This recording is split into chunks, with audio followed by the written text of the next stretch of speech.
Assalamualaikum warahmatullahi wabarakatuh.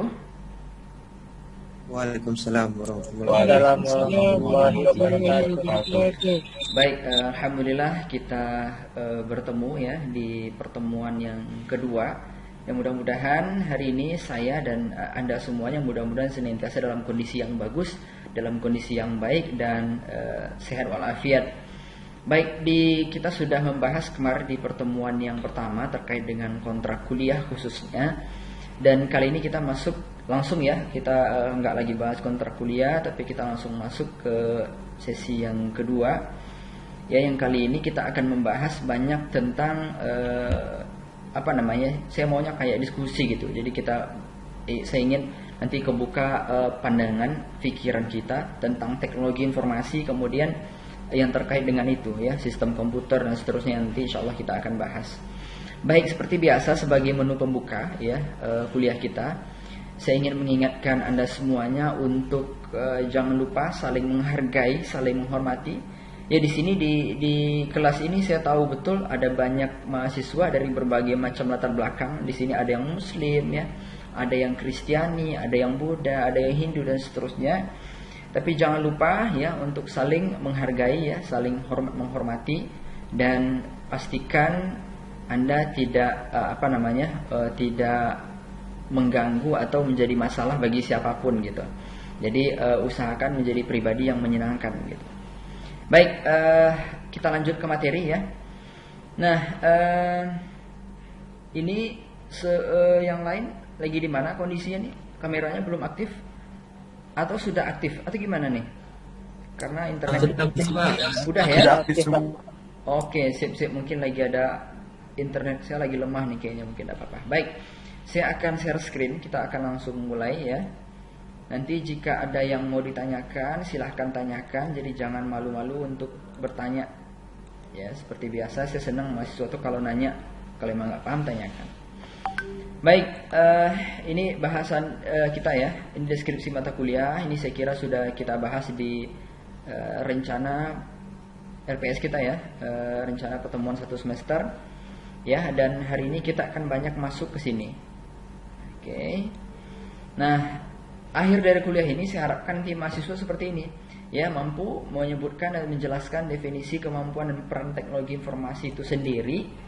Ya, kemudian juga mahasiswa saya harapkan nanti mampu ya menjelaskan, menyebutkan sistem komputer, karena ini banyak terkait-kaitnya nih ya, sistem komputer nih. Oke, ini kira-kira kelihatan nggak slide saya? Kelihatan ya. Oke, sip. Ini saya nggak tahu yang lain sebelum saya masuk ke sini.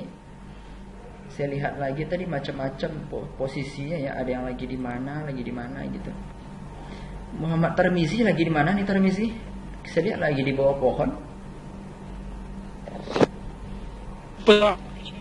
Gimana? Lagi di kampus, Pak. Lagi di kampus, di taman?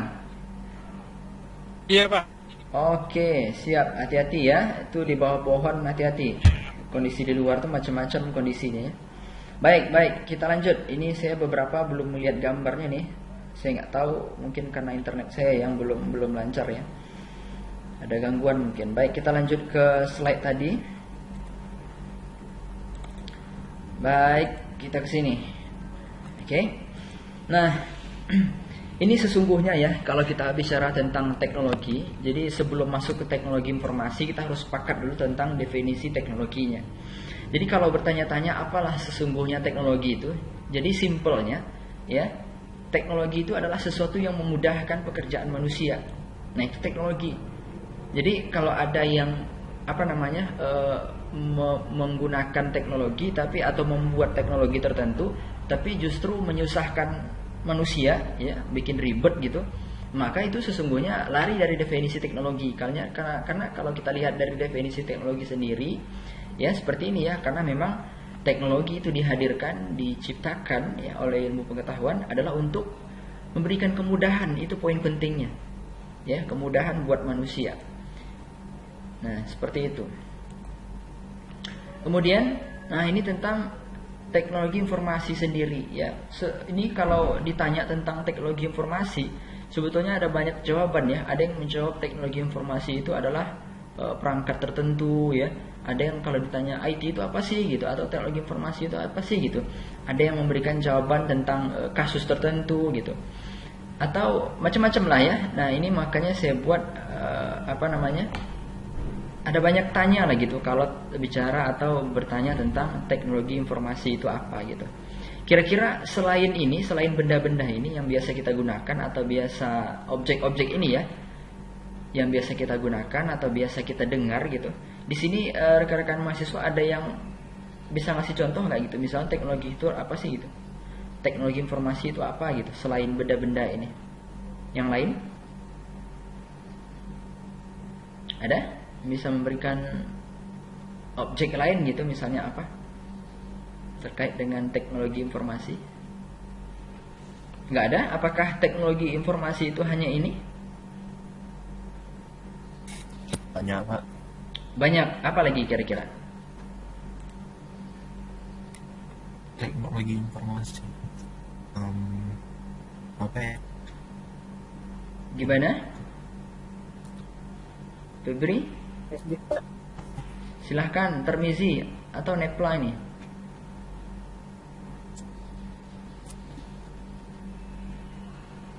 Silahkan Termizi, apa teknologi informasi selain ini menurut Termizi? Sebelum kita masuk ke definisi dan seterusnya ya, ada nggak sesuatu yang lain selain ini gitu? Ada, Pak. Ada apa lagi misalnya? Televisi, Pak. Apa? Televisi. Televisi, apa lagi?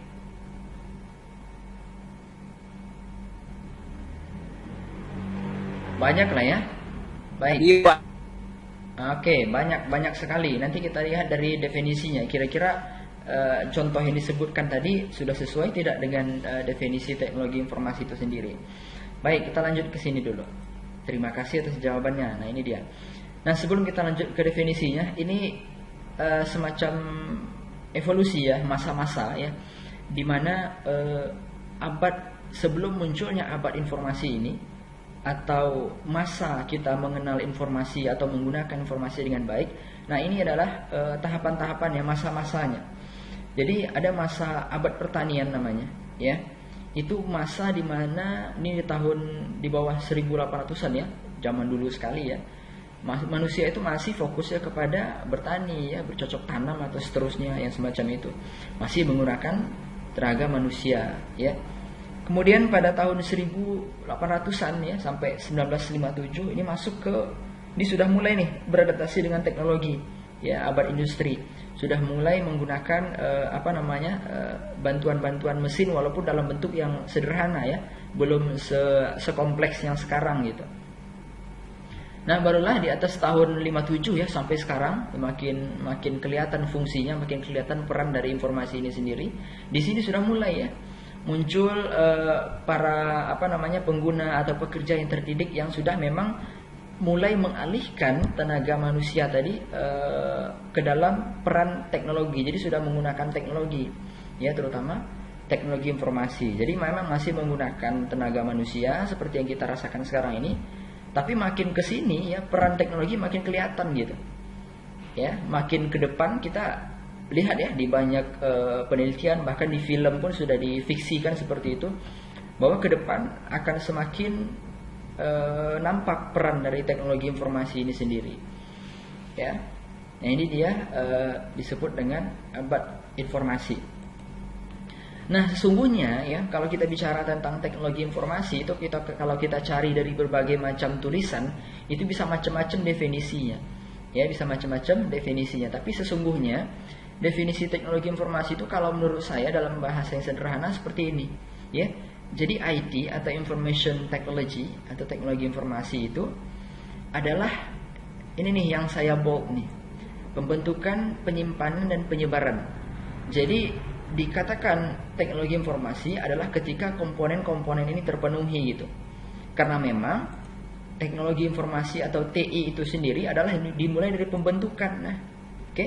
Itu yang sampai beberapa semester nanti akan Anda pelajari. Gimana sih mulai membentuknya informasi itu, dengan media apa, dengan tools apa, dan seterusnya. Kemudian penyimpanan ya, menggunakan media apa, bagaimana cara menyimpannya, itu nanti akan bahas di semester-semester berikutnya. Kemudian juga penyebaran menggunakan media apa, kemudian bagaimana prosesnya, bagaimana terjadi penyebaran ini ya, toolsnya apa aja dan seterusnya. Ini juga yang akan Anda pelajari nanti panjang lebar. Jadi sekali lagi kalau kita bertanya-tanya tentang teknologi informasi itu sesungguhnya dasarnya dari sini ya. Walaupun dari sinilah nanti akan muncul banyak kajian-kajian berikutnya. Nah, itulah muncul nanti mata kuliah lainnya ya. Itu adalah turunan dari pengertian ini, kira-kira begitu. Baik, kemudian ke sini. Juga kalau seandainya kita bertanya-tanya, buat apa sih IT gitu? Apa sih perlunya gitu? Nah, ini adalah poin-poin sederhana ya, alasan besar kenapa IT atau teknologi informasi itu diperlukan. Pertama, karena kompleksitas tugas manajemen. Ini kita tahu nih.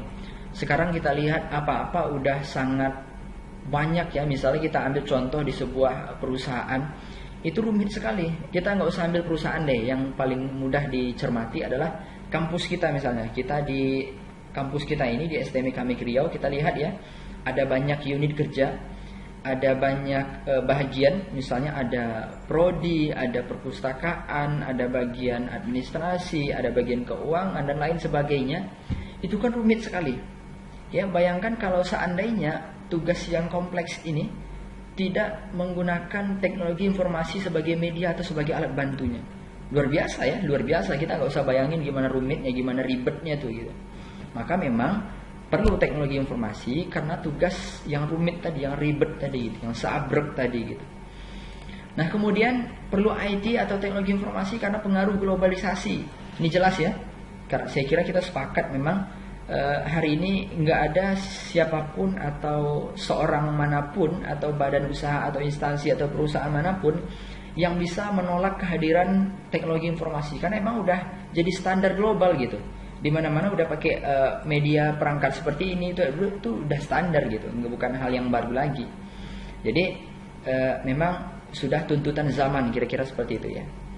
Kemudian, nah ini alasan besar lainnya kenapa hari ini perlu IT. Kita bayangin ya, kemarin kita udah pernah contohin tuh, bayangin, kebayang nggak hal yang sederhana dari munculnya teknologi ini. Misalnya kalkulator, bayangin tuh sederhananya kalkulator itu, kalau nggak ada kalkulator gimana rumitnya kita menghitung.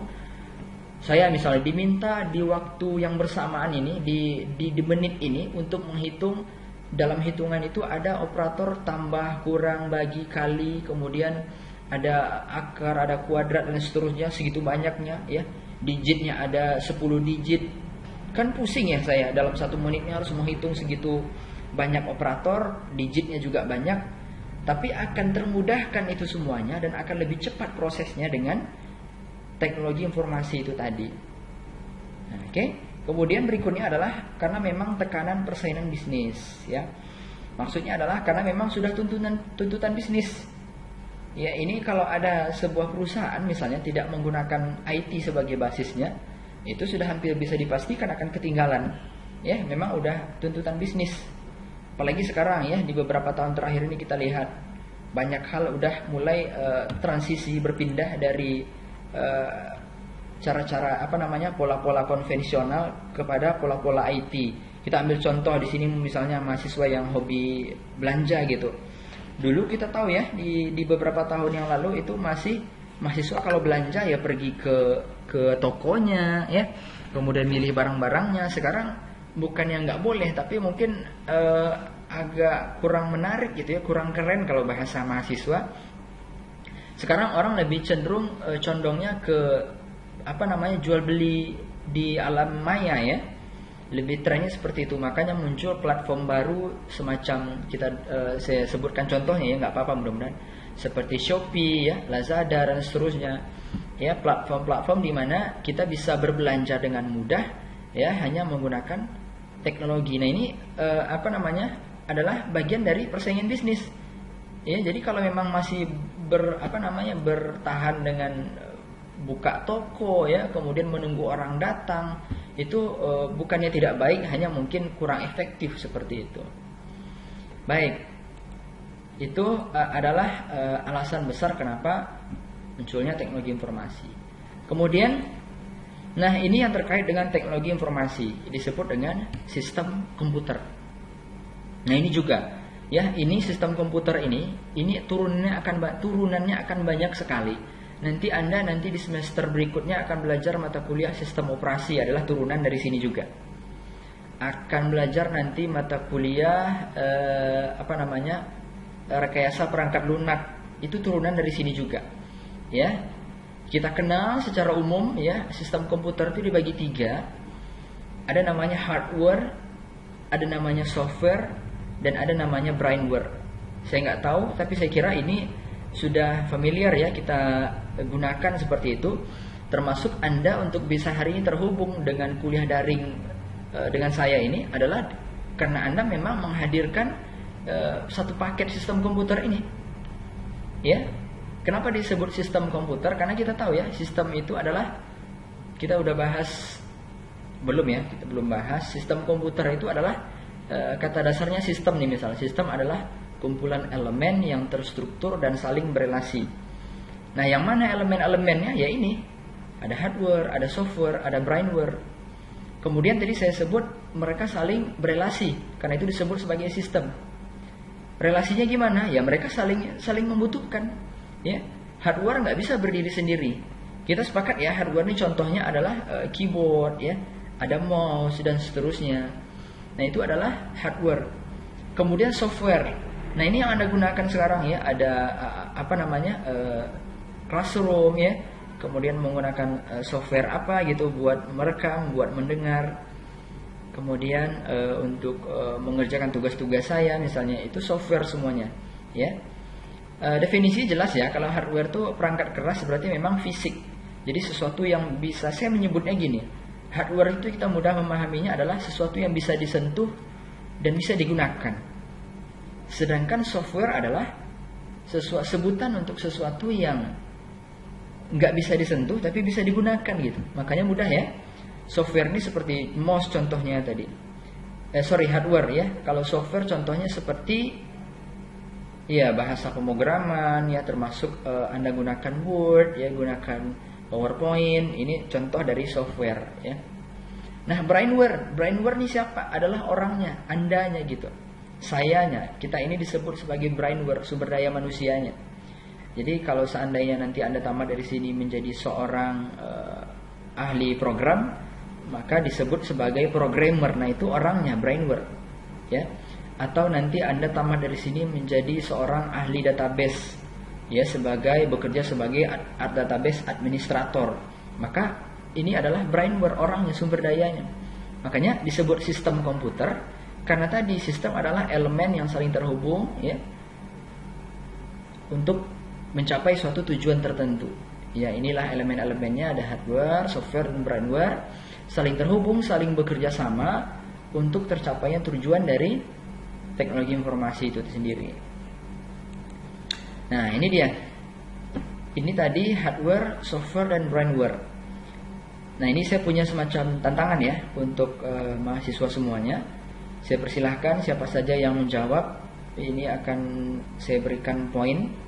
Jadi seperti biasa, saya sudah ingatkan untuk aktif seaktif mungkin di kuliah saya ini, karena di setiap pertanyaan yang Anda berikan dan juga jawaban, terutama saya fokusnya ke jawaban sih ya, entah saya mengajukan pertanyaan kemudian Anda jawab, atau teman yang ngajuin pertanyaan kemudian saya coba lemparkan kemudian Anda bisa jawab, itu saya akan berikan poin. Jadi kumpulkan poinnya, ini saya udah siapin nih ya, udah siapin, jadi kumpulin poinnya nih, partisipasi.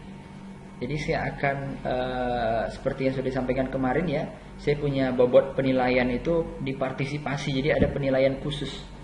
Nah, ini nggak bosan saya ngingetinnya nih. Jadi silahkan kumpulkan poinnya supaya nanti nilainya bagus di sini. Oke, baik, kita kembali ke sini. Silahkan, bila ada jawabannya, kira-kira siapa yang punya jawaban nih? Hardware dan software itu adakah kaitannya kira-kira? Ada, Pak. Saya ingin coba menjawab, Pak. Baik, Febrianda, silahkan. Baik, Assalamualaikum warahmatullahi wabarakatuh. Waalaikumsalam warahmatullahi wabarakatuh. Suara kurang keras nih, Febri. Iya, Kak. Oke, ada kaitannya kira-kira?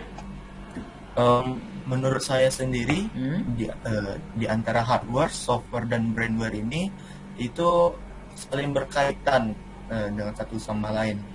Dan kita ketahui tadi itu merupakan sistem komputer. Yang pertama dari hardware. Hardware itu kan elemen-elemen komputer, tapi yang merujuk ke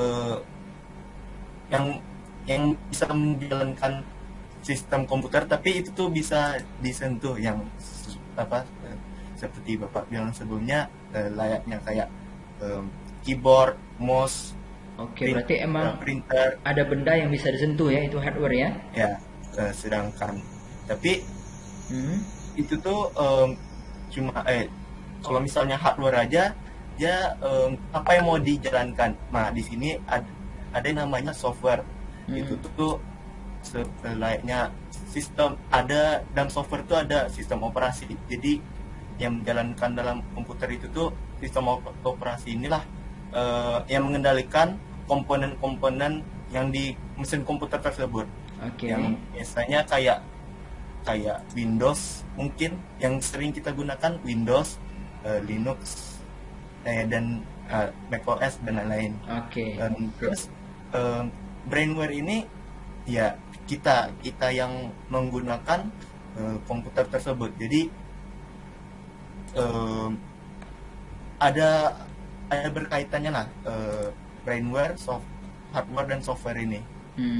Itu menurut saya. Sekian.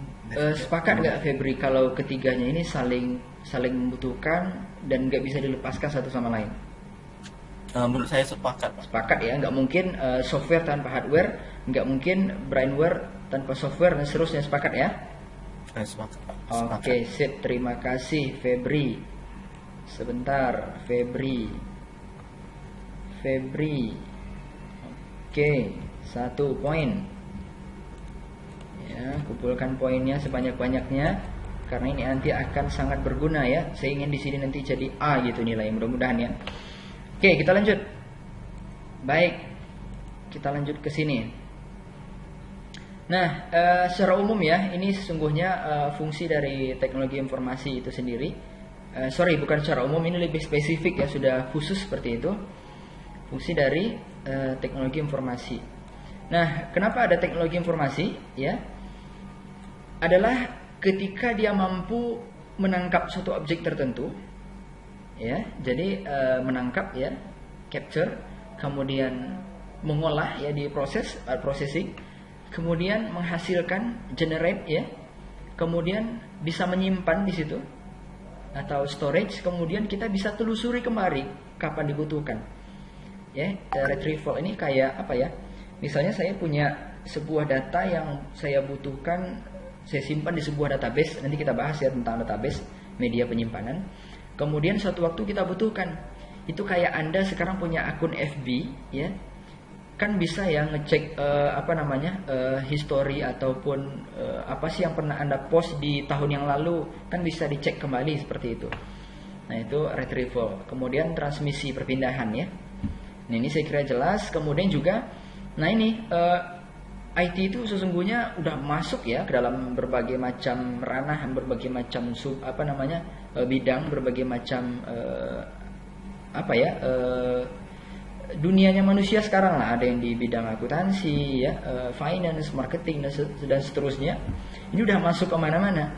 Makanya yang paling mudah cari pertanyaan adalah siapa sih hari ini yang belum pakai IT gitu? Jawabannya jelas nggak ada ya. Apa-apa udah pakai IT sekarang basisnya. Walaupun di beberapa instansi kita tahu masih menggunakan IT ini dalam penggunaan yang sederhana gitu. Misalnya masih pakai Office aja gitu, tapi udah menggunakan IT sebagai kebutuhan kesehariannya seperti itu. Baik, sampai di sini saya punya satu challenge lagi. Ada yang mau jawab nih?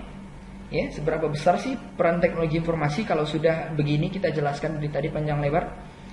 Seberapa besar perannya gitu? Apakah nggak terlalu besar sih Pak bagi saya gitu? Atau gimana? Ada yang punya jawabannya kira-kira?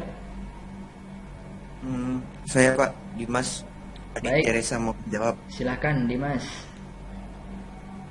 Kalau menurut saya sangat besar sekali Pak pengaruhnya, apalagi khususnya di zaman sekarang ini yang semuanya yang Bapak bilang tadi bahwa teknologi informasi sudah masuk ke berbagai bidang gitu Pak, di seluruh sektor. Apalagi terkhusus misalnya kita harus mendapatkan zaman sekarang ini serba cepat Pak, khususnya informasi ini tentunya kita harus dapatkan secara cepat agar kita tidak tinggal gitu Pak. Mungkin di bidang pemrograman mungkin apakah ada bahasa-bahasa pemrograman yang baru di luar sana, di daerah sana, kita juga harus cepat tahu agar kita dapat mengupdate kemampuan kita begitu Pak. Kalau zaman dulu kan harus pakai buku, harus datang ke orang begitu Pak. Kalau sekarang kan semuanya sudah gampang karena adanya teknologi. Jadi kalau kita tidak ada teknologi di zaman sekarang ini mungkin semua serba susah begitu Pak dan lambat. Baik, terima kasih Dimas ya. Jelas ya, perannya sangat besar sekali. Jadi memang malah hari ini agak aneh gitu ya kalau ada orang yang kemudian menutup diri dengan IT, karena sesungguhnya perannya luar biasa. Kayak kita hari ini bisa kuliah daring ya. Selama pandemi kita agak saya nggak nyebutnya bisa terbantu ya, tapi lumayan terbantu lah gitu. Walaupun yang lebih efektif ya ketemu langsung ya belajarnya. Tapi ya sangat terbantu kayak gini, walaupun sebagian misalnya kayak beberapa tadi ada yang ngomongnya kurang lancar karena jaringan saya atau jaringan Anda gitu. Tapi kita sudah sangat terbantu gitu. Nah, ke depan tentu terus ya ada perbaikan dari berbagai macam pembuatnya. Dilakukan perbaikan dan mudah-mudahan untuk sesuatu yang lebih baik. Sekarang misalnya di sini kualitas gambar nggak terlalu bagus ya. Pixelnya rendah dan seterusnya, maka ke depan terus akan dilakukan perbaikan gimana sih kualitasnya gambar bisa bagus, kemudian nggak lagi patah-patah gitu gambar dan seterusnya. Tapi sesungguhnya sekali lagi kita sepakat bahwa segitu besarnya peran teknologi informasi. Oke, sampai di sini ada lagi yang mau ditanyakan, silahkan tanyakan apa aja. Kalau tidak ada, nanti saya akan berikan beberapa pertanyaan ya untuk kita diskusikan di grup kita. Sampai di sini ada yang mau bertanya? Nggak ada, cukup jelas ya. Karena sekali lagi kalau memang nggak jelas silahkan ditanyakan. Karena saya paling seneng kalau mahasiswa itu aktif gitu, seperti yang sudah saya sampaikan kemarin. Saya nggak senangnya kalau nggak paham tapi didiemin, itu jangan sampai. Jadi tanyakan, bahwa kita punya grup silahkan. Kalau malu di grup ya udah langsung japri saya juga nggak apa-apa. Tapi yang penting adalah tanyakan apapun yang kira-kira Anda nggak paham. Tapi untuk pertemuan kali ini saya kira cukup jelas ya, cukup mudah dipahami karena memang sebagian Anda backgroundnya dari TKJ dulu ya, dari TKJ atau dari RPL. Yang nggak TKJ juga saya kira udah terbiasa ya dengan istilah-istilah tadi hardware, software, jadi cukup mudah lah. Karena ini di semester 1 ya, jadi memang masih semangat-semangatnya belajar, apalagi baru mahasiswa baru nih semuanya ya. Jangan lupa tetap pelihara semangat belajarnya. Itu yang saya ingin ingatkan. Karena banyak yang contoh ya, saya ambil contoh itu mahasiswa yang udah semester berapa gitu, itu udah makin ke atas, kebanyakan mereka makin kendur semangat kuliahnya. Agak aneh gitu, padahal idealnya adalah makin ke atas makin besar motivasi kuliahnya. Nah, jadi tetap pelihara semangatnya, meski terbatas ya di beberapa kondisi. Kita belajar daring ya, usahakan tetaplah dipelihara semangatnya ya. Bisa semuanya ya, sepakat ya? Semua. Kalau bisa Pak. Baik, terima kasih ya rekan-rekan mahasiswa sudah hadir ya. Kita insya Allah lanjutkan di grup kita diskusi kita, sekaligus kalau ada pertanyaan-pertanyaannya. Untuk sesi ini saya tutup dengan terima kasih. Assalamualaikum warahmatullahi wabarakatuh. Waalaikumsalam warahmatullahi wabarakatuh.